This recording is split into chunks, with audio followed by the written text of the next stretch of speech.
Sous le haut patronage de son Excellence, M. Rim Talba Jean-Emmanuel Ouedraogo, Premier ministre, chef du gouvernement, sous la coprésidence du ministre d'État, ministre de l'Agriculture, des Ressources animales et halieutiques et du ministre de l'Environnement, de l'Eau et de l'Assainissement, sous le coparrainage du ministre de l'Enseignement supérieur, de la Recherche et de l'Innovation et du représentant résident du Global Green Growth Institute, se tiendra la 2e édition du Salon international des toilettes, de l'assainissement et de l'hygiène de Ouagadougou, Sitao, le 7 et 8 novembre 2025 à l'Institut des yeux à Ouagadougou. Au programme, des expositions de toilettes et de technologies innovantes d'assainissement, des communications scientifiques, des panels de haut niveau, chercheurs, innovateurs, investisseurs, secteur privé, partenaires techniques et financiers, population. Ce cadre est le vôtre. Sitao, construisons ensemble un avenir propre et digne.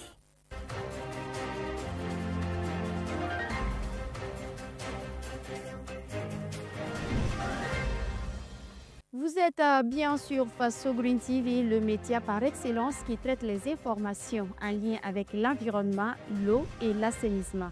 Chers téléspectateurs, bonsoir. Vous le savez, le changement climatique continue de mettre à rude épreuve les pays sahéliens, particulièrement le Burkina Faso. Pour mieux anticiper ces effets, la Commission climat pour la région du Sahel de le ministère en charge de l'environnement organise les 6 et 7 novembre 2025 à Ouagadougou un atelier de validation d'un document clé. Il s'agit de l'étude d'opérationnalisation des indicateurs d'adaptation au changement climatique. Un rendez-vous stratégique pour engager le pays vers une action plus proactive face aux défis climatiques.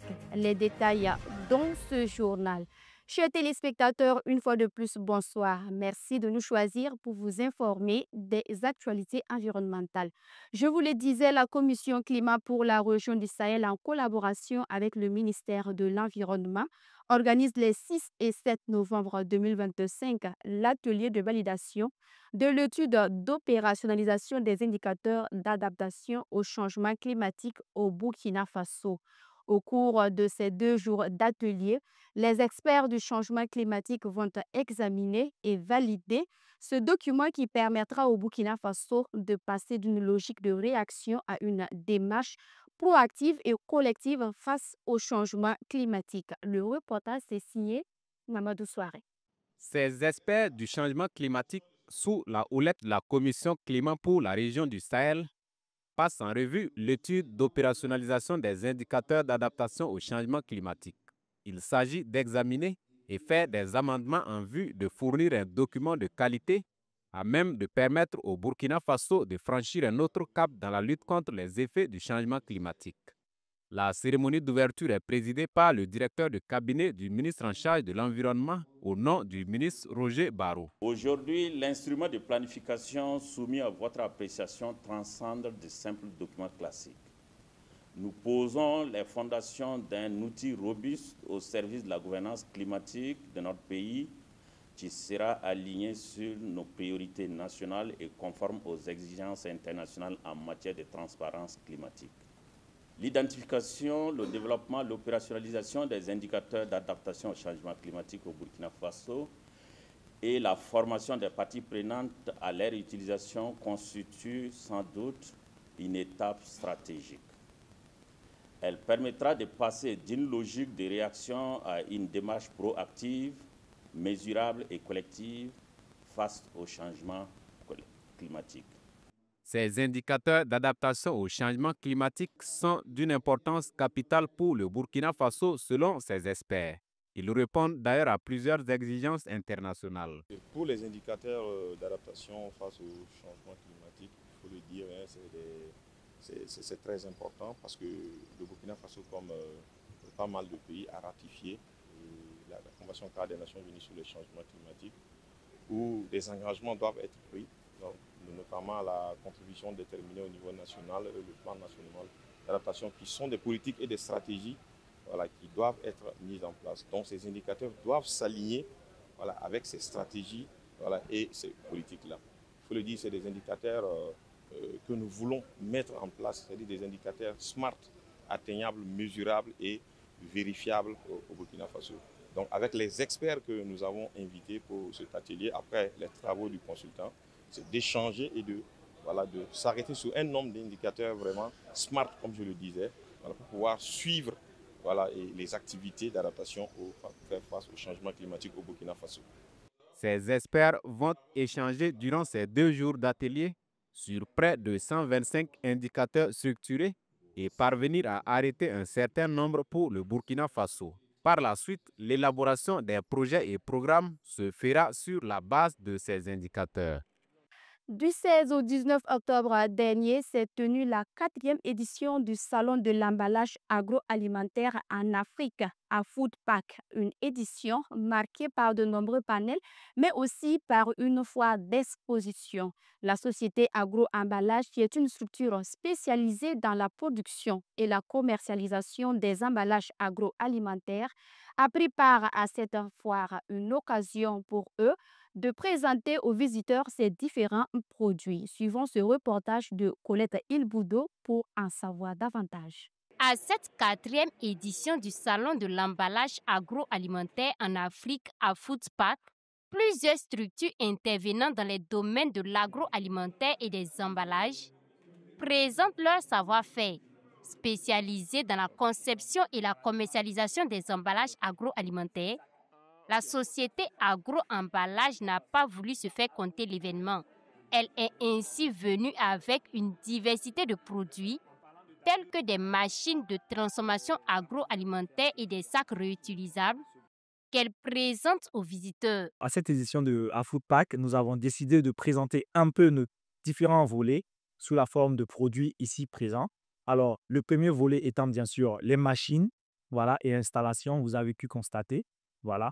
Et le second volet, on parle des emballages. En parlant d'emballage, il y a les emballages à 2 niveaux. Il y a les petits emballages pour le domaine agroalimentaire. Nous avons aussi les emballages tels les sacs en polypropylène que nous produisons au niveau local au Burkina Faso. Ces emballages-là, en fait, nous les produisons avec la possibilité d'impression, donc de personnalisation pour faciliter non seulement la vie des consommateurs, mais aussi pour éviter au maximum les produits importés, pour nous inscrire dans la tendance, on va dire, environnementale et locale. Ayant pour objectif de stimuler l'innovation et la compétitivité dans le secteur de l'emballage agroalimentaire en Afrique, en réunissant les acteurs pour promouvoir les solutions d'emballage écologique, le Salon de l'emballage agroalimentaire en Afrique à Foodpack vient comme une aubaine pour ces structures, au-delà de présenter leur savoir-faire, de partager leurs expériences. Nous produisons les emballages au niveau local. Et c'est grâce à, on va dire, un tremplin comme à Foodpack que nous pouvons en fait faire connaître nos produits, nos services aux potentiels clients, voilà, de sorte à ce que, en tout cas, on puisse savoir que ce que nous cherchons avant ailleurs, on peut désormais trouver ça ici, au niveau local. La société Agro-Emballage n'est pas à sa première participation. Et le souhait du responsable marketing et communication est de voir ces genres d'événements se perpétuer. 2 praticiens à inventeurs d'une machine multifonctionnelle pour le domaine agricole.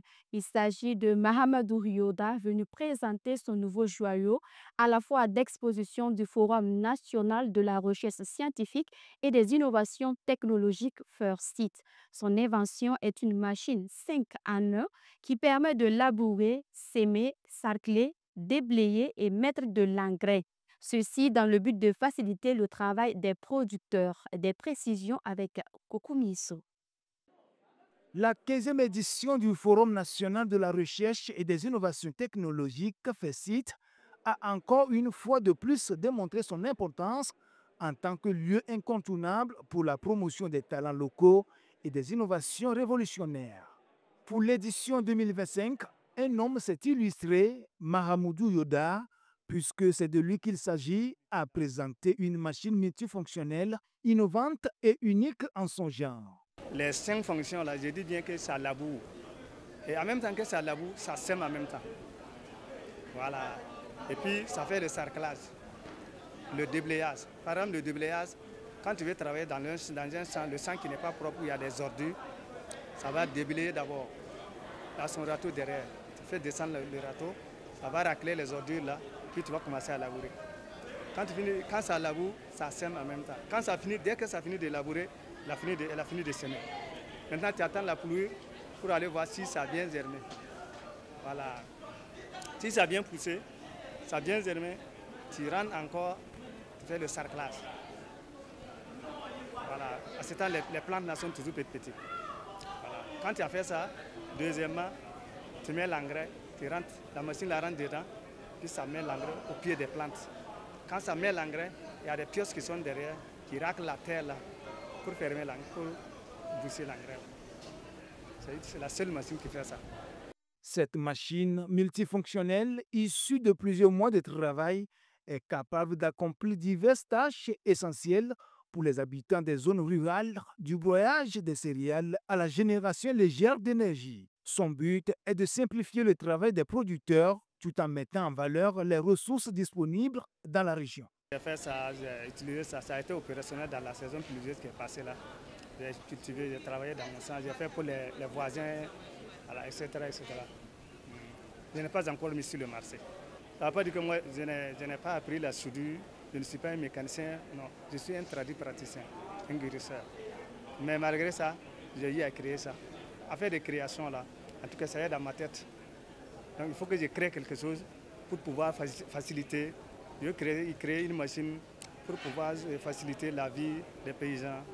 Avec cette 15e édition réussie, le FESIT réaffirme son engagement à promouvoir la créativité et le savoir-faire africain en donnant une place de choix aux inventeurs comme Mahamoudou Yoda qui contribuent à bâtir un avenir plus autonome et prospère. Et voilà, c'est la fin de cette édition, mais notre mission d'informer afin de sauver l'environnement continue. À très bientôt pour une nouvelle session d'information sur Faso Green TV. Au revoir.